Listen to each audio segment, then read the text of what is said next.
আমরা অনেক সময় ভাবি ভালো নাস্তা মানেই অনেক ঝামেলা বা অনেক কিছুর প্রয়োজন। কিন্তু আমি বলবো সুন্দর আর ইউনিক মজার নাস্তা ঘরে থাকা সামান্য উপকরণেও বানানো যায়। আসসালামু আলাইকুম everyone, welcome back to my Roshni kitchen and blog. রমজানের ইফতার বা সন্ধ্যার চায়ের সঙ্গী হিসাবে এই নাস্তাটি একদম পারফেক্ট। নাস্তাটি বানানো খুব সহজ, দেখতে যেমন সুন্দর খেতেও তেমন মজার। তো চলুন দেখে নেওয়া যাক কিভাবে বানালাম এই নাস্তাটি। তো প্রথমে আমি নাস্তার জন্য খামিরটি তৈরি করে নিব। এর জন্য একটি বাটিতে নিয়ে নিলাম আমার পরিমাণ অনুযায়ী ১ কাপ পরিমাণ আটা। আটার পরিবর্তে আপনারা ময়দাটাও দিতে পারেন।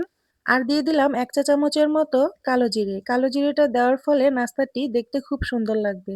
দিয়ে দিলাম স্বাদ মতো লবণ ১/২ চা চামচ। আর দিয়ে দিচ্ছি রান্নার রেগুলার তেল ২ টেবিল চামচের মতো। এরপর শুকনো উপকরণগুলোকে আমি হাত দিয়ে খুব ভালোভাবে মিশিয়ে নেব। আটাটাকে এমনভাবে মিশাতে হবে যখন দেখবেন হাতের মধ্যে নিলে মুঠো করা যায়। এরপর হাত দিয়ে চাপ দিলেই ঝুরঝুরে হয়ে ভেঙে যায়, ঠিক এমনটা। তখনই বুঝে নেবেন হয়ে গেছে। তো এ পর্যায়ে আমি আগে থেকে একটু পানি কুসুম গরম করে নিয়েছি। এখন অল্প অল্প করে পানি দিয়ে একটি ডো মাখিয়ে নিব। রুটি যেরকম করে আমরা ডো মাখি সাধারণত ওরকম করেই মেখে নিলাম। দেখুন একটু সফট হয়েছে। তো ১০ মিনিটের জন্য একটি প্লেট দিয়ে ঢেকে রেখে দিব। এইদিকে আমি নাস্তার জন্য পুরটি রেডি করে নিব। এর জন্য আগে থেকে আমি কেটে ধুয়ে নিয়েছি ফুলকপি, আলু, টমেটো আর নিয়েছি একটি ডিম। তো এখন আমি পুরটি তৈরি করে নিব। এর জন্য একটি কড়াইয়ে দিয়ে দিলাম রান্নার রেগুলার তেল।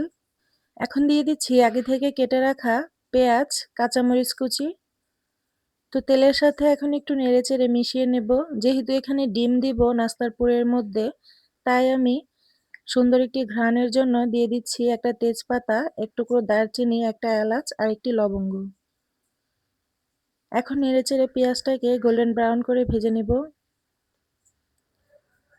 এরপর এখানে দিয়ে দিচ্ছি একটি ডিম। ডিমটাকে এখন নেড়েচেড়ে ফেটিয়ে ভেজে নেব। দিয়ে দিলাম স্বাদমতো লবণ। নেড়েচেড়ে ডিমটাকে আমি ভেজে নিচ্ছি। এরপর কেটে ধুয়ে রাখা টমেটো, আলু, ফুলকপি দিয়ে দিলাম। একটু নেড়েচেড়ে পেঁয়াজ আর ডিমের সাথে মিশিয়ে নেব। এখন আমি বাকি মশলাগুলো দিয়ে দিচ্ছি। ১/২ চা চামচের থেকেও কম করে হলুদের গুঁড়ো, ধনিয়া গুঁড়ো, লাল মরিচের গুঁড়ো, জিরে গুঁড়ো আর আদা রসুনের পেস্ট। মশলার সাথে খুব ভালোভাবে সবজিটাকে নেড়েচেড়ে মিশিয়ে নেব। সবজি থেকে কিন্তু পানি বের হবে আর এই পানিতেই আমি খুব সুন্দর করে সেদ্ধ করে ভাজা ভাজা করে নেব। তো এই পর্যায়ে মিশিয়ে ঢাকনা দিয়ে ঢেকে সেদ্ধ করে নেব। ঢাকনাটা তুলে নিলাম। এ পর্যায়ে কিন্তু সবজিটা সেদ্ধ হয়ে এসেছে। এখন আর ঢাকনা দিব না, এইভাবে রেখেই ভাজা ভাজা করে নামিয়ে নেব। এই তো দেখুন পুরটি তৈরি হয়ে গেল। আগে থেকে যে খামিরটি তৈরি করে রেখেছিলাম ডোটা মাখিয়ে, সেটা এখন দেখাচ্ছি। দেখুন কতটা সফট হয়েছে। তো এখান থেকে আমি অর্ধেক পরিমাণ ডো নিয়ে একটি লিচি বেলে নেব। আমরা সাধারণ রুটি যেভাবে রেগুলারলি বেলে থাকি তেমনটাই বেলে নিচ্ছি। বেশি মোটাও করব না, আবার পাতলাও রাখবো না। এই তো দেখুন রুটিটা বেলা হয়ে গেল, সাইডটাকে আমি একটু কেটে নিচ্ছি। সাইডের অংশটা আমি আবারও বেলে এরকম করে রুটি বেলে নেব। তো আমি মাঝ বরাবর কেটে নিলাম। এখন রুটিটাকে উল্টিয়ে যে পুরটা তৈরি করে রেখেছিলাম সেই পুরটা মাঝ বরাবর দিয়ে দিচ্ছি। এই তো পুরটা দেওয়া হয়ে গেল। এখন আমি আঙুল দিয়ে সাইডটাতে একটু পানি লাগিয়ে নিব। এরপর এক পাশ থেকে মাঝ বরাবর হাত দিয়ে আঙুলের সাহায্যে একটু চেপে দিচ্ছি। এতে করে খুব সুন্দর করেই আটকে যাবে। অপর পাশেও আমি একইভাবে আটকিয়ে নিচ্ছি। সাইডটা কিন্তু অবশ্যই আঙুলের সাহায্যে একটু চাপ দিয়ে ভালোভাবে লাগিয়ে নিতে হবে, তা না হলে ভাজার সময় খুলে যেতে পারে। তো লাগানো হয়ে গেল। এখন একটি কাঁটা চামচের সাহায্যে একটু ডিজাইন করে নেব। তাই সাইডটাতে এইভাবে একটু চাপ দিয়ে আরো ভালোভাবে আটকিয়ে নিচ্ছি। আপনারা একটু ভালোভাবে লক্ষ্য করলে আমার থেকেও সুন্দর করে বানিয়ে নিতে পারবেন। তো দেখুন একটি চামচ আর একটি কাঠির সাহায্যে আমি সাইডটাকে এইভাবে চকলেট শেপ দিয়ে ডিজাইন করে নিচ্ছি। আমার কাছে তো মাশাআল্লাহ দেখতে খুবই সুন্দর লাগছে। যে জিনিস দেখতে সুন্দর সেটা কিন্তু খেতেও খুবই ভালো লাগে। তো আপনাদের সুবিধার্থে আমি আরো একটি বানিয়ে দেখাচ্ছি।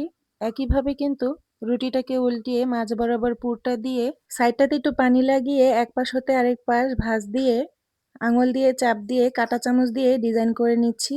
এরপর চামচ আর কাঠি দিয়ে চকলেট শেপ দিয়ে ডিজাইন করে নিচ্ছি। এই তো হয়ে গেল ২ টা চকলেট শেপ ডিজাইন নাস্তা। একইভাবে কিন্তু সবগুলোই আমি বানিয়ে নিলাম অফ ক্যামেরায়। দেখুন কতটা সুন্দর লাগছে। তো এখন আমি এক এক করে কিন্তু সবগুলোই ভেজে নিব। এর জন্য একটি কড়াইয়ে দিয়ে দিচ্ছি রান্নার রেগুলার তেল। তেলটা একটু গরম হয়ে আসলে এক এক করে ৩ টা নাস্তা আমি এখানে দিয়ে দিচ্ছি। আপনারা চাইলে আরো বেশি করে দিয়ে নাস্তাগুলো ভেজে নিতে পারেন। আমি কম তেলেই একটি চামচ দিয়ে উপরে তেলটাকে উঠিয়ে দিচ্ছি। এতে করে খুব সুন্দর করে নাস্তাটি ফুলবে। নাস্তাটি কিন্তু অবশ্যই লো মিডিয়াম আঁচে ভেজে নিতে হবে, তা না হলে উপরে ভাজা হয়ে যাবে, ভেতরে কাঁচা রয়ে যাবে। তাই একটু হাতে সময় নিয়ে নাস্তাগুলো ভেজে নিবেন। আমি আমার পছন্দ কালার আসা পর্যন্ত নাস্তাগুলো ভেজে নিব। এ পর্যায়ে এক পাশ হয়ে এসেছে, আমি উল্টিয়ে নিচ্ছি। এপাশ ওপাশ খুব সুন্দর একটি কালার এনে ভেজে নিলাম। এখন আমি তেলটাকে ঝরিয়ে একটি প্লেটে উঠিয়ে নিব। আপনারা আপনাদের পছন্দ মতো কালার এনে নাস্তাগুলো ভেজে নিবেন।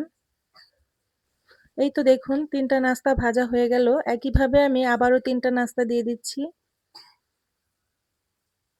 সেম ভাবেই আমি নাস্তাগুলো একের পর এক ভেজে উঠিয়ে নিব।